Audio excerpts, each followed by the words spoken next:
is to praise you, God. And that we do tonight, God. First, thanking you before we ask anything. Just thanking you, God, for what you've done for us. Thank you, Lord, that we can stand here knowing our sins are forgiven. Hallelujah. Oh, God, by the grace of God, we stand here. We praise you for it, Lord. We thank you for the promise that we have of everlasting life. God, we thank you for that. Oh, Lord. Nothing that we have done. We thank you, God, you didn't give us what we deserved, but what we did deserve. That grace of God. We thank you. We thank you, Lord. God, that we can come before the throne of God. We thank you, Lord, what you suffered on the cross, those stripes that were put on your back. Lord, that we might have, Lord, can come to you at a time like this, with those that need a healing touch, and the rain. God, again, we're still believing you again, God, that when she goes home, Lord, that they have figured out exactly what's taking place that's causing this pneumonia. And with the new treatment, God, Lord, it will be completely healed this pneumonia. We pray. Again, Carmen Baker, we pray. Lord, the surgery she had on her neck, God, will correct the problem. God, that she's having in her arm, not being able to use her arm. Sister Gladys Asbury, again, bring her before you. God, I just pray you'll touch her, Lord. God, as we visit her, God, she's an encouragement, Lord, even to those that visit her in this late stage of COPD. Thank you, God, for the spirit that she has. Brother Godfrey, again, bringing him before you. Lord, from this last test, they found out several things, Lord, that he's dealing with. God, we just pray, God, that you're able, Lord, to heal each and every one. Pray, Sister Maxine Neal, bringing her before you. God, she's steady and improving at home. Lord, taking therapy at home. As soon as we trust that, Lord, she'll be able to walk unassisted, that she'll be able to drive, to come to church. We pray. God, again, we pray for Bob McVicker, Lord, who's scheduled to go in this Wednesday, Lord, lung cancer, and have one of those lungs removed. Pray, God, that this surgery will go well for him. Lord, and God, that he'll just turn to you at his time of need. For Phil Jones, Lord, who needs a stent, we just pray, God, that when he has that procedure, that will correct the problem, Lord, that he's been dealing with. Any pain or discomfort that he has, we pray, take away. We thank you, we praise you in Jesus' name. I just want to bring some greetings from Brother Jim Henderson to you. I talked with Brother Jim Henderson last night, and some of you that maybe don't come on Wednesday haven't met Brother Jim. He can only come Wednesday nights because he is in Philadelphia on the weekends, but he comes and joins with us in Wednesday night service. He works down here during the week at APG, and Brother Jim just recently had a good portion of his foot removed, amputated, and but he was in good spirits as I spoke with him, and he said things are healing well. And he's thanking God for that. And things didn't look so good there for a while. But he said now the flesh is looking just exactly the way the doctor said it should. And the doctors are amazed and they're impressed with his healing. And he wanted just for me to convey to you that he appreciates so much the prayers of God's people.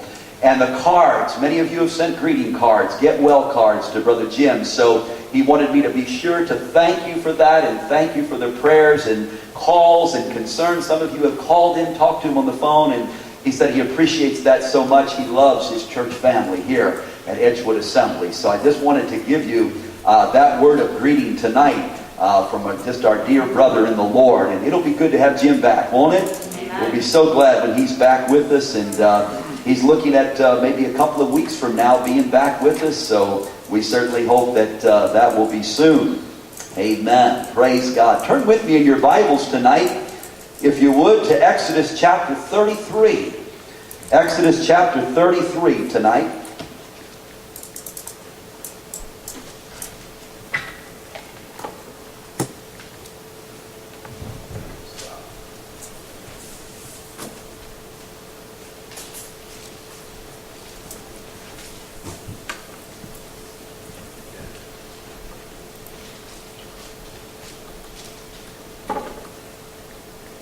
tonight, Exodus, the 33rd chapter. Exodus chapter 33. Praise God. As you're turning there this evening, just before I read the text too, I want to encourage you to start now inviting people for Easter Sunday. As you saw in the bulletin, our goal is going to be 400 for Easter Sunday. How many believe we can hit 400? I believe that.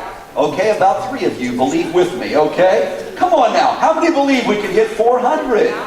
If each and every one of us that come regularly on Sunday morning just brought 2 other people, 2 or 3 people with you on Easter Sunday, will meet or exceed the goal of 400.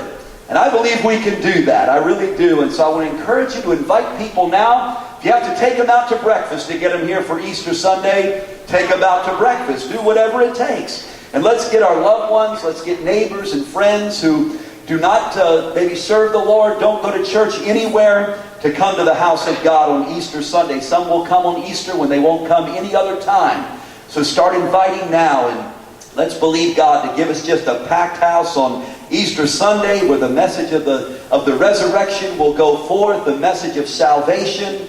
Altar call will be given for salvation. So let's try to get some folks here on Easter Sunday that don't know Jesus. How many will say, Pastor, I'm really going to try to bring people out on Easter Sunday that need to be in the house of the Lord, that need to hear the gospel. And let's just work hard, and I know we can hit that 400 mark. Brother Tracy, we've been awful close a few times. We've been in the 370s, 380s. I think we can hit 400. Now, you would know church history better than I would here at Edgewood. Have we ever hit 400 before? Not in one service, a single service? Okay, that might be an all-time record then. So we're going to shoot for that. Amen. But that's true until we got in this building. You know, we could have done it maybe in 2 services. We have had 2 services before, but we haven't hit 400. Well, let's do it this year. Amen. Praise God. Exodus 33. Would you stand with me as we read together verses 18 through 23? Exodus chapter 33 tonight, beginning with verse 18. It reads here, Then Moses said, Now show me your glory. And the Lord said, I will cause all my goodness to pass in front of you, and I will proclaim my name, the Lord, in your presence. I will have mercy on whom I will have mercy. I will have compassion on whom I will have compassion. But he said, You cannot see my face, for no one may see me and live. Then the Lord said, There is a place near me where you may stand on a rock. When my glory passes by, I will put you in a cleft in the rock and cover you with my hand until I have passed by. Then I will remove my hand, and you will see my back, but my face must not be seen. But verse 18 says, Now show me your glory. Show me your glory. In verse 22, When my glory passes by, until I have passed by. Praise God. I want you to notice those words. When my glory passes by. When my glory passes by. Praise God. I want to minister tonight on a message I'm entitling The Essence of Revival. The Essence of Revival. Praise God. Heavenly Father, I thank you for your word this evening, Lord, that is about to come forth. It's not my word, it's your word tonight.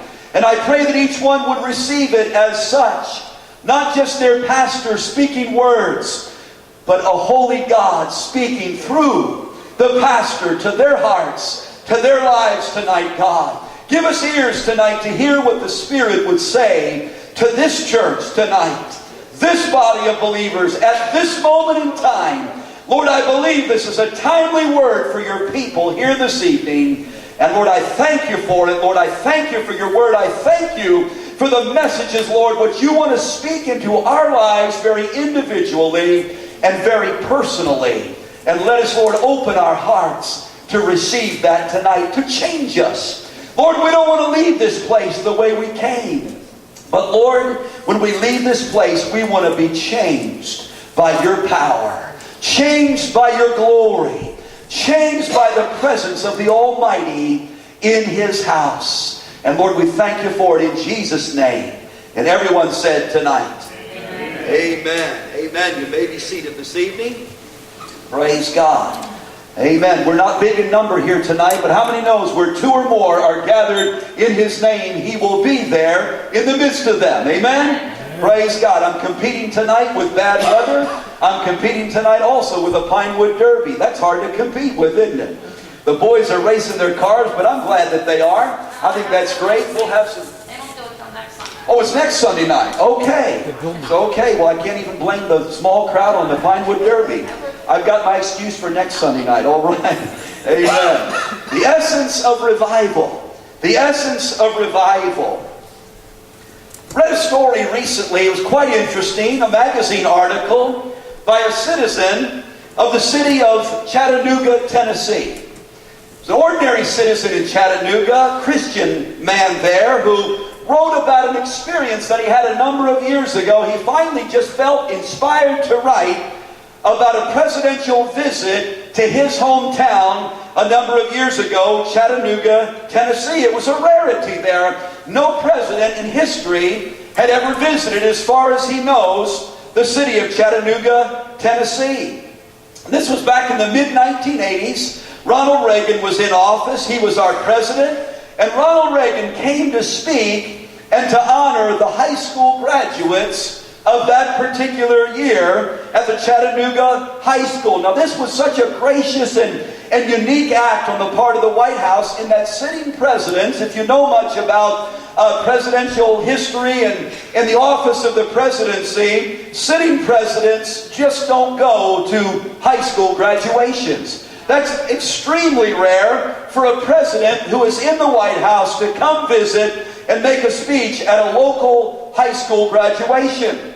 In fact, most of the time, sitting presidents, they generally limit their commencement addresses to very prestigious universities, Ivy League schools, Harvard, Princeton, Yale, places like that. Maybe the Naval Academy down in Annapolis, West Point in West Point, New York, the academy up there, and such as that. But this Christian author recounts that this was such an amazing, amazing time in history for this town of Chattanooga, Tennessee. Had not had a president visit there before, and President Reagan was visiting his high school, and this young man was graduating that particular year. Can you imagine the excitement of having a sitting president speak at your local high school graduation? So he wrote this article. He said there was a tremendous buzz in the air. The entire city just went to extreme efforts to prepare for his arrival. The route that he would travel on was given an entire makeover in terms of the landscaping. The president was only going to be there a short time, but they gave the landscaping a complete makeover along that entire road, the route that his motorcade would travel. The airport was completely shut down. The roads were closed leading to the high school. Helicopters were flying overhead. Secret Service agents, they were combing the grounds. Men and women left their jobs temporarily. They would leave their place of employment that day, and they lined the streets by the thousands in Chattanooga, Tennessee, just to get a glimpse, if not of President Reagan, at least of the motorcade that they knew the president was passing by in. They wanted to at least see the limousine that had the presidential seal. And when the moment arrived, his visit came and went very, very quickly. He was taken in his motorcade right to the high school. He got up during the ceremony, wasn't even there for the whole ceremony, but got up, gave his speech, about a 15-minute speech, and then went back into his limousine. He was hustled away, and then the motorcade went to the airport, and he was gone. And he said he couldn't believe, this young man said he couldn't believe how quickly the president came and how quickly he left. And he said there were local folks in Chattanooga who thought that all of that effort that went into preparing for the presidential visit was almost wasted because the visit was so short. It came and went so quickly. But he also recounts in the article to some of the other residents, it was well worth every effort everything that they did just to know that somebody very, very special had passed their way. Someone very, very special, very important, had passed their way in their lifetime. The President of the United States had passed through their city, and they got a glimpse of the President of the United States. And it was worth it just to say, the President passed our way. I want to ask you a question tonight.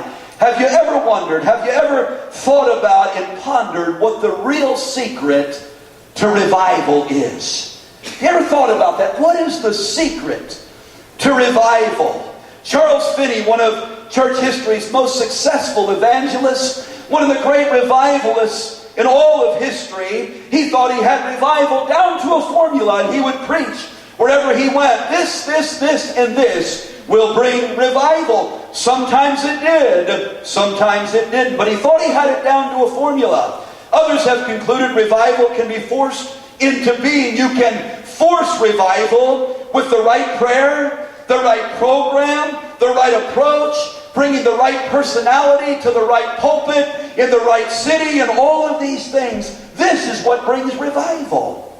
In this church, thousands of other churches just like Edgewood Assembly of God, all across this nation, biblically sound, well-prepared sermons are preached on a regular basis, perhaps, in some of those churches, and that's important. How many believe the preaching of the Word is important? I believe that it is. I spend a lot of time preparing for the ministry of the Word because it is so important. It's important that we hear the Word. I believe it's important that we hear the Word preached. I believe it's important that we hear the Word taught, because in terms of growing and maturing spiritually, we need the Word, don't we? We need the Word of God. That's how we grow up. That's how we mature. That's how we learn more about God. The preaching, teaching of the Word is essential to the Church of Jesus Christ.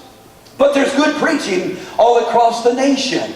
And many times still, no revival. Worship teams sing and lead and minister with passion and anointing, powerful anointing, Holy Ghost anointing. And that's important. That's absolutely necessary. For this reason, we were created primarily for the purpose of praising and worshiping the Lord. How many understand that tonight? We were created by God to praise and worship Him regularly, continuously. We need praise and worship.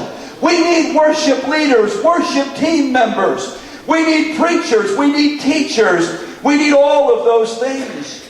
But how many have been in a service, maybe many services? I guess I've been in hundreds and thousands now. Thousands of services in my lifetime where the preaching was wonderful. The music was wonderful. The soloist was anointed in a powerful way. The presence of God was there, and there was anointing on the singer. There was anointing on the worship team. There was anointing on the pastor. The music was good. It was quality music. The musicians were talented. The preacher was great, and all of these things. But I still left the service feeling something is still missing. There's still something we haven't received yet. Something is missing. Sometimes I think we allow our profession of Jesus Christ to be reduced to professionalism. Can somebody say amen? Sometimes it becomes that in the Church of Jesus Christ, and we lack that spiritual electric charge in the air that we desire. So what's the root cause of the problem where we have great preaching, we have great singing and great praise and worship, and yet no lasting revival, no real lasting results, where maybe in that service people come and they're sick and they leave sick, and there's no change. Now, I'm no genius tonight. Don't claim to be. I've never made any claims of that sort, because if I did, my wife is sitting right here and she could easily refute that, okay? So I'm not going to tell you that I'm a genius tonight. I'm not. But if I pray and I seek the Lord and I seek the Word as I do, and I ponder on something long enough, God helps this simpleton mind of mine to make some basic deductions. How many believe if we will study the Word enough and will seek God diligently, God speaks to us? Amen? And we can make deductions. God reveals things in the realm of the Spirit supernaturally. God reveals things to us. And even if our mind isn't that sharp and isn't that keen, God can speak to us and make things understandable to us. And I can still make some basic deductions, even with the lack that is up here sometimes. And what I sincerely believe, as I pondered, as I prayed, is that we have gotten so busy.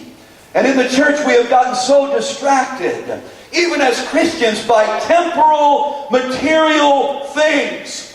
Things that the world says is so important, so essential, you have to do, you have to be involved with, you have to possess. And we get so busy, so distracted with temporal things that we have lost. And many times we lose the conscious awareness of the presence of the Lord. How many believe that's possible? I really believe that tonight.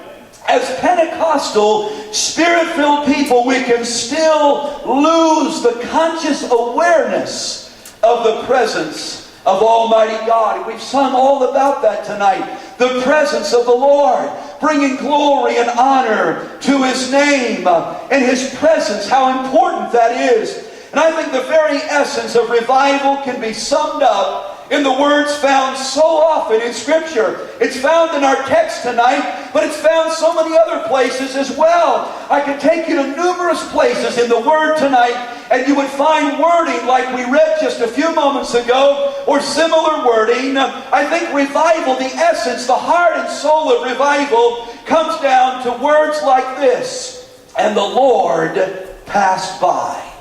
And the Lord passed by. If the Lord doesn't pass by, you ain't having revival.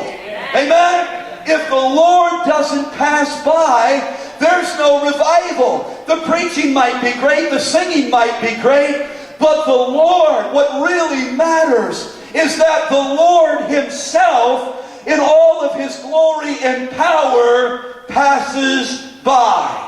Every time we get together here, my desire is, Lord, come by here. Amen? We used to sing that song, Kumbaya, right?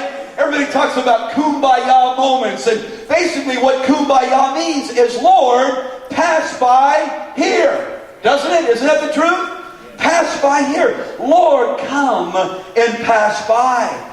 I'm thoroughly convinced that that kind of a moment where the Lord passes by with His glory, like we just read, where He put Moses in the cleft of the rock and said, Moses, because you're a man of faith, because I've seen that you are faithful, and because you're desirous of seeing my glory, I'm going to pass by you, and I'm going to reveal to you my glory. I honestly believe tonight that a moment like that, when the glory of the Lord passes by, I honestly believe it can't be manufactured. I don't believe it can be manipulated. It is the decision of a sovereign God alone to move on us in a supernatural way. It's the decision of a sovereign God. But as I was talking to Brother Vaughn this morning, we were talking before service, talking about the wonderful visitation we had last Sunday morning. And we were talking about that, and we were concluding that, people have to hunger and desire for God to visit us in that way. Amen? It's a sovereign decision ultimately by God. But I believe God will pass by 1,000 churches where there's no hunger, there's no desire, there's no want in their heart, there's no thirsting for the presence of God, and He'll go to one church after bypassing 1,000 if He finds one church where people like Moses are there saying, Lord, show me your glory. Show me your glory. I believe God revealed His glory last Sunday morning because people came expecting. You got to come expecting, believing that God wants to visit us.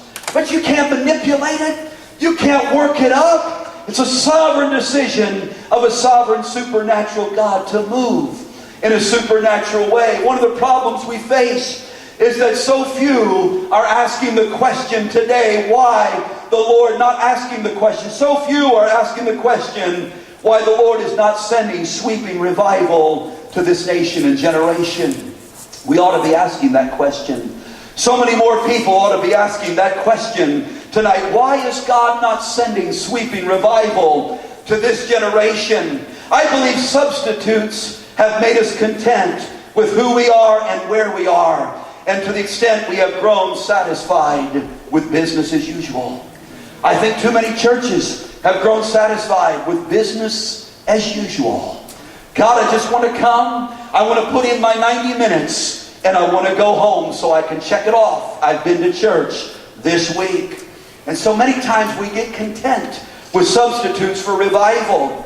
I think we need a new understanding of the fact that there is a genuine uniqueness. There's a priceless quality to the Lord's presence. There is a uniqueness and a priceless quality to the Lord's presence. And I believe our hope as a nation does not rest just in policies or politicians. I think it's good to get the right people in place. I think we need godly leaders in our nation today. I think we need policies that will allow God's people to exercise and continue to exercise religious freedom. But revival, a resurgence of a nation spiritually, does not rest just in policies or politicians, but in the desperation that the Lord will choose to pass by us just one more time. My cry is, oh God, would you pass by America one more time? This entire nation, God, would you pass by? Would you pass over this nation, the entire nation, coast to coast, border to border, one more time? Do you realize it's been centuries now since there has been nationwide revival in America? Centuries have passed. My cry is, oh God, one more time would you pass by this nation? Powerful, transforming things happen when the Lord passes by. Things that can't take place through any other means happen when the Lord passes by. I've seen people healed that otherwise would not have been healed unless the Lord passed by in a supernatural way. Let's look at some of the ways that the things that take place when the Lord passes by, the transforming things that take place. First of all, when the Lord passes by, He confirms His Lordship. When the Lord passes by, He confirms who He really is. He doesn't just confirm it with His people. He confirms it with a sinful world. And even sinful people see what an awesome God He is. You go back to 1 Kings chapter 18. Elijah here was facing a situation that is all too familiar in America today. The land was polluted with every kind of a false god. People were worshiping and serving and bowing down and offering sacrifices to all kinds of gods. Many of them that they created themselves, and the people could not decide who they were going to trust. What God they were going to declare as the one true God. Who they would worship as the one true God. This group was worshiping this God, and that group another God. After the Lord, though, revealed Himself by fire in divine victory on that mountain, in the very next chapter, we find Elijah wallowing in self-pity, don't we? In fact, he's asking God to take him. He said, God, I just want to die. There's this evil, wicked, powerful woman after me. And oh God, I'm all by myself out here. Nobody else serves you anymore. I stand alone. They're all after me. God, what am I going to do? I'm so depressed. I'm so discouraged. God, just take my life. But then the scriptures tell us a little bit later that God sent him. I want you to see this. To stand on the mount before the Lord. And behold, the Bible says, the Lord passed by. Hallelujah. The Lord passed by. And the instant that He did, not weeks later, not months later, the instant He did, Elijah was totally convinced that no matter what his circumstances from now on, no matter who was trying to kill him, who was chasing him, how many armies were after him, his God was God, and He would take care of him. He is still the Lord of glory. Hallelujah. Something happens in you when the Lord passes by. When God visits you, something happens in you. When you're despondent and depressed and God visits you, that depression has to leave. Hallelujah. That discouragement's got to go. When the Lord comes by, He passes by and He touches you as only God can touch you. Our nation is being told, sadly, from the highest offices in this land, that America was not formed as a Christian nation. It was not formed as a Christian nation. We're being told constantly by the highest courts and the highest offices and officers and politicians and legislators in our nation that Christ just stands on equal ground with Buddha and Confucius and all these other gods and Mohammed. We apparently need to be reminded again that He is either Lord of all or He's not Lord at all. In America, we need to be reminded He is Lord of all or He's not Lord at all. And it's become more and more difficult for the American church to publicly, though, refute the claims of all the doubters, because we in the church have become so politically correct sometimes. Come on, somebody. That we have all but lost all of our authority and our respect because we're not taking the stand that we need to be taking in our society today. You know, society sometimes laughs at us because we have gone in the church world, sadly, tragically, from theology to theories, from conviction, just to conformity to the world. We've gone from facts to feelings. But my cry is, oh God, would you pass by some modern day John the Baptist, hallelujah, who are ignited by heaven's fire. And there's no more compromise with the world, but there's conviction again. There's preaching with conviction again in all of our pulpits across America. Oh God, call some more people out of the pack, out of the crowd, out of the clergy, out of the laity. It doesn't matter, who are committed and submitted to nothing else but heaven's approval and who has surrendered completely to the Lordship of Jesus Christ. Hallelujah. God needs some people who are surrendered to the Lordship of Jesus, who will say, though none go with me, still I will follow. I'll still follow Him. I'll believe in Him. And I'm still going to cry out, oh God, pass by me. Come here, Lord. I need you. Show me your glory. Show me your glory. I believe God would explode in this nation if there were more people that said, oh God, I'm sick of myself. I'm sick of business as usual. I'm sick of going through the motions of Christianity. God, would you step over our plans and come and have your way, God, in your church again, because it's not our church.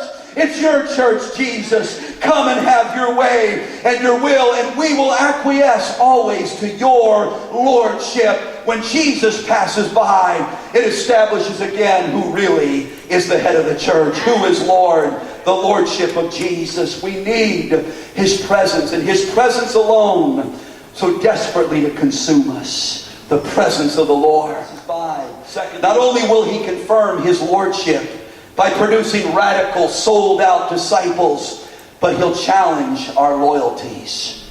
He'll challenge our loyalties. Praise God. He'll confirm His Lordship, and then He'll challenge our loyalties. In Mark 2:14, Jesus passed by. Here we see it again. Jesus passed by a man named Levi. He was a tax collector. He was hated. He was a guy who cheated people. Nobody liked the tax collector. Jesus passed by Levi. And the challenge to Levi was 2 words. All Jesus said was, follow me. 2 words. As Jesus passed by, and this is what I want you to see. When Jesus passed by Levi, He didn't linger. He didn't hang around and say, Levi, you might want to just consult with some other people, talk to your family, get back with me in a few days. Didn't happen like that. Levi was given no time to delay, discuss, defer the matter. Jesus called for immediate obedience. That's what I want you to see. The same was true for Peter. John chapter 21, after his devastating fall, where he denied Jesus 3 times, Peter returned to his old life of fishing, didn't he? He said, I've messed up so badly, I'm just going to go back to fishing. Jesus, He's dead and gone, and I'm just going back to fishing. I'm just not doing this anymore. Jesus passed by Peter, though. Because you see, Jesus wasn't done with Peter yet. Now, Peter was done with Jesus for the time being. But Jesus passed by on the shore, and he challenged him with this question. Do you truly love me more than these? Do you love me, Peter, more than these? People say, well, what does these mean? Let me tell you what that means. These here means these temporal secondary pursuits. Fishing for a living. Do you love me more than these fish out here? Do you love me more than what you're doing right now? Right then and there, Peter was forced to take a stand, one way or the other. Peter, you're either with me or you're not. What are you going to do, Peter? You're going to fish the rest of your life? Or are you going to get back in the game? Are you going to be my disciple again? Will you allow yourself to be used again? What are you going to do? Do you love me more than you love all these other things that now you're doing in your life? I'm told that in some foreign nations, interesting story here, monkeys are captured by putting peanuts into jars with a very narrow neck that are securely fastened to an immovable surface. Okay, so they take this jar, they put peanuts in it, they glue the jar down to something very heavy that the monkey cannot move. So the monkey naturally grabs a handful of peanuts, but when he does, he can't pull his fist out of the vase. Because you see, the neck of that vase is too narrow for him to have a whole handful of peanuts and still pull his hand back out. But he doesn't want to let go of those peanuts. Man, that's a prize for him. And rather than letting go of the peanuts and saving his life, he is taken into captivity by becoming a victim to the wrong loyalty. You see, he thinks of the temporal pleasures of those peanuts. I will find a way to get them out of here, but I'm not letting go of the peanuts. And so he's taken into captivity. He's a victim of the wrong loyalty. You see, when Jesus passes by, you're confronted with making a choice. And you have to answer for yourself. I have to answer. All of us do. Is there anything else in life that I love more than Jesus? Is there anything else I love more than Jesus? Oh, you know, we all say that we love Jesus more than anything else. More than our family. More than the people that are special in our lives. More than our home. More than our car. Oh yes. But when it really comes down to it, is there anything we love that we are spending more time with than we are with Jesus? That's what it comes down to. Jesus will test your loyalties. He'll test your loyalties every time He passes by. He's going to test your loyalty. And finally, when the Lord passes by, He'll change your life. He'll change your life. Boy, you missed a real good chance for an amen there. I said He'll change your life. He changes our lives. We're never the same when the Lord passes by. Praise God. Jesus has never passed by anyone or anything. You look at the Gospels, you read the Gospels, Matthew, Mark, Luke, and John, you'll not find a single example where Jesus passed by anybody or anything and left it unchanged. Whether it was a fig tree or a stormy sea, a vertically challenged man in a sycamore tree, a woman hemorrhaging for 12 years, a blind man sitting on the roadside, whatever, the passing by of Jesus meant the guarantee of change. The guarantee of change when Jesus passes by. Have you ever wondered about this? I've wondered about this. I've asked God about this. I've wondered, what is the worst thing the Lord could do to a people as a sentence of judgment? What is the worst thing the Lord could ever do as a sentence of judgment? It's the answer I got from the Lord. The answer is not to send plagues. I thought that might be about the worst thing. Pastor, that was pretty bad, wasn't it? Those 10 plagues the Egyptians experienced? That was awful. That'd be a terrible thing if God brought those plagues back to us. Raining fire and brimstone on our nation, that would be a horrible thing. Raining fire and brimstone down from heaven to destroy this land of ours. Or to destroy by way of natural disaster. Those would be horrible things. That's not the worst thing. The worst thing the Lord can do is to let a people have their own way. To let a people have their own way. The worst thing can ever happen. We need change in our nation tonight, in our community, Amen. in our state, Amen. in our hearts, in our church. We need a change. I believe there are still Moseses out there. I believe there are Moseses out there all across this nation. I believe there are Moseses at Edgewood Assembly of God. I believe there are Moseses right here that will dare to cry out to the Lord again, Lord, show me your glory. I believe it. I believe there's still Moseses today that will say, Lord, show me your glory, because I need to be changed. And God, I don't want to live for my own way. Oh God, don't let me go my own way. God, change me. Change me into what I need to be, what you know I need to be, and what you want me to be. You know, the Lord heard one man's cry, and He said, I will pass by. We read it tonight. He heard this man's cry and said, you know what? I will pass by. And that man, Moses, was never the same again. Never was he the same again. I'm reminded also of blind Bartimaeus, Luke chapter 18, who sat begging on the street corner. Verse 37 says, they told him, people around him, he was blind, he couldn't see what was coming down the road, what was happening. But they told him, Jesus of Nazareth is passing by. And he realized it was a once-in-a-lifetime opportunity for him. And he knew he had to act now, right now, or he would forever remain blind. It was a once-in-a-lifetime opportunity. And when they said, Jesus is passing by, Bartimaeus began to cry out as loud as he could. He said, if Jesus is passing by, He's not going to pass by me. He's going to hear me. He's going to know that I'm here. And He's going to know that I need a touch. And I want Him to come by right here where I am. Once in a lifetime opportunity. Friends, when Jesus passes by, I don't want to miss it. I said, I don't want to miss it. A lot of Christians are going to miss it. In these last days, when God pours out His Spirit, a lot of people are going to miss it. A lot of Christians, good people, are going to miss it. I don't want to miss it. I want to be right in the center of wherever Jesus is passing by. When He comes, I want to be in the middle of it. I want to say, Jesus, I need more from you than anybody does. Oh God, don't leave me the way I am. Don't leave me in the condition I'm in. Change me, God.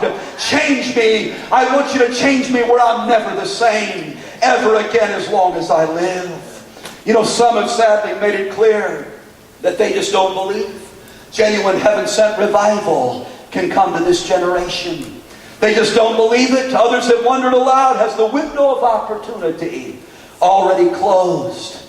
I want to tell you tonight, if I absolutely believe that, if I was convinced that the window of opportunity for America and for national revival was forever closed, if I believed in my heart that the days of heaven-sent revival are definitely over, it cannot happen in this generation, I would close my Bible, I would leave the pulpit, and I would never preach another message ever again. If I felt that that was the truth, I'd find another profession. I'd say there's no reason to keep on preaching. But I believe it's never before. It's time to cry out now. It's time to cry out right now. Not tomorrow, right now. Like Bartimaeus.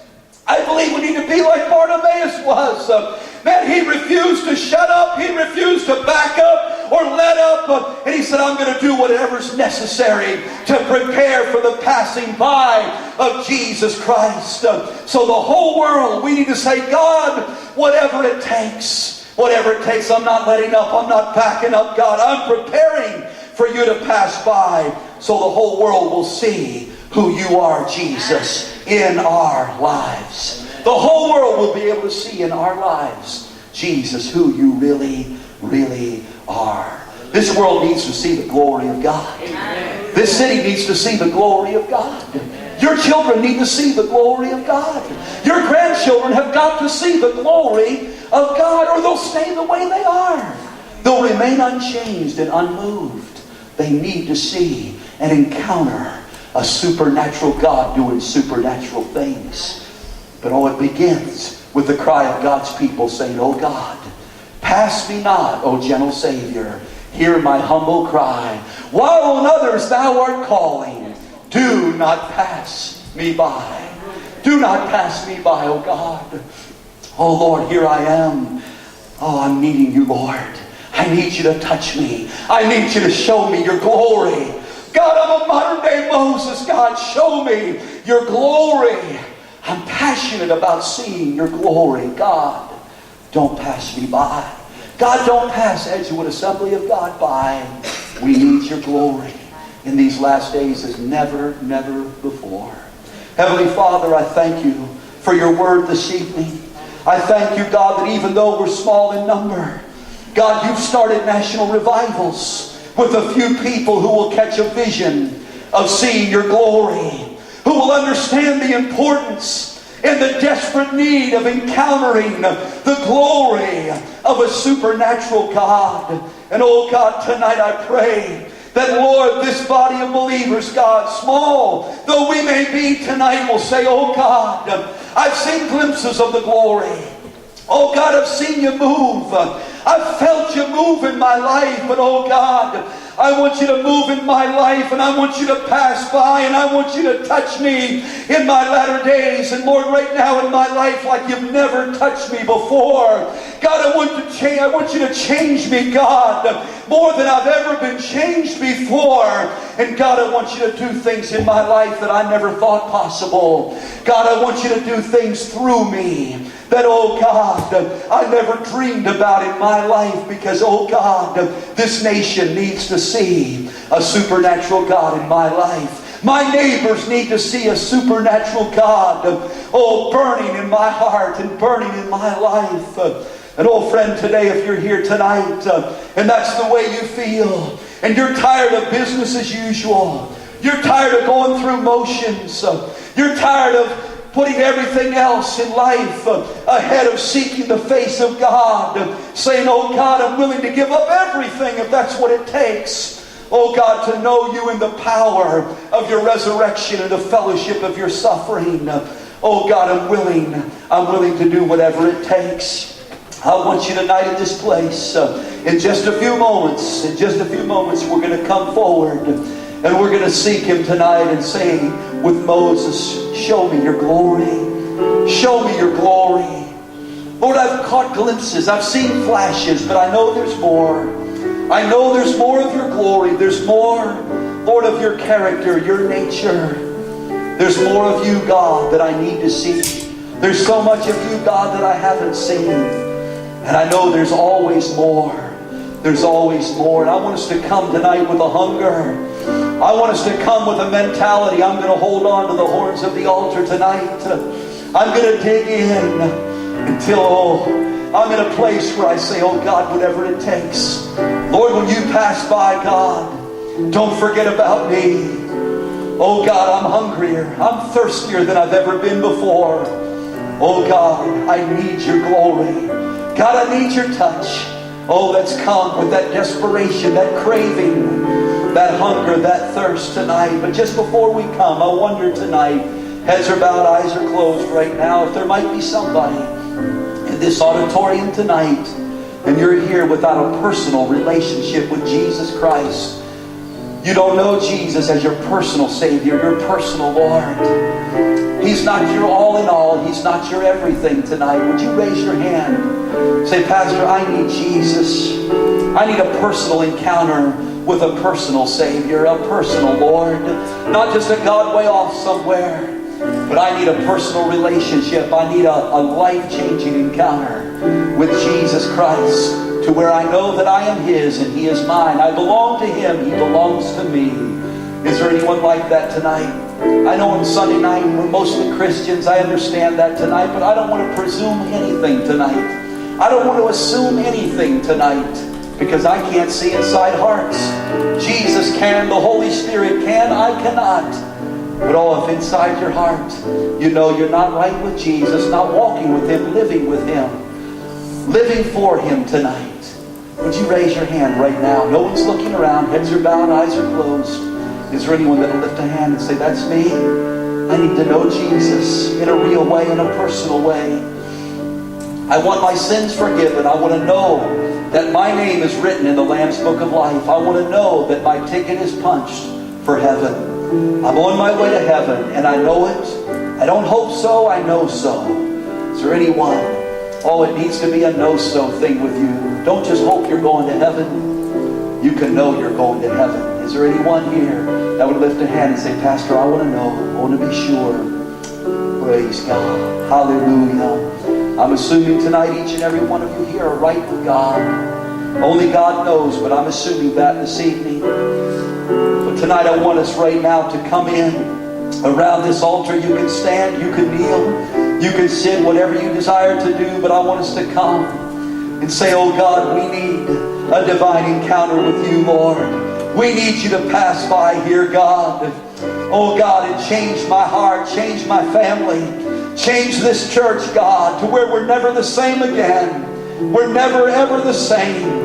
Oh God, we need an encounter with you, God, that'll cause people from the north, the south, the east, and the west to come running to Edgewood Assembly of God, saying that's the place where God dwells.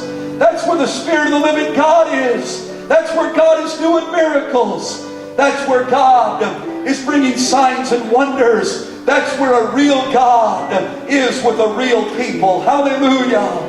Oh, let's cry out to Him tonight and say, God, don't pass me by. Oh, God, don't pass me by. Oh, God, I want there to be such a fervor, such a fire, such a hunger and a thirst that, oh, God, I want to be in the center of whatever you're doing. Wherever you're doing it, God, I want to be in the middle of it, right in the center.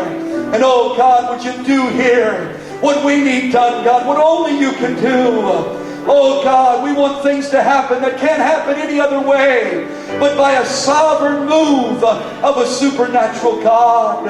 A sovereign move of a supernatural God. Oh, if you're desperate for Him tonight, say, oh God, I can't live, oh God, without experiencing you and encountering you in ways that I never have before.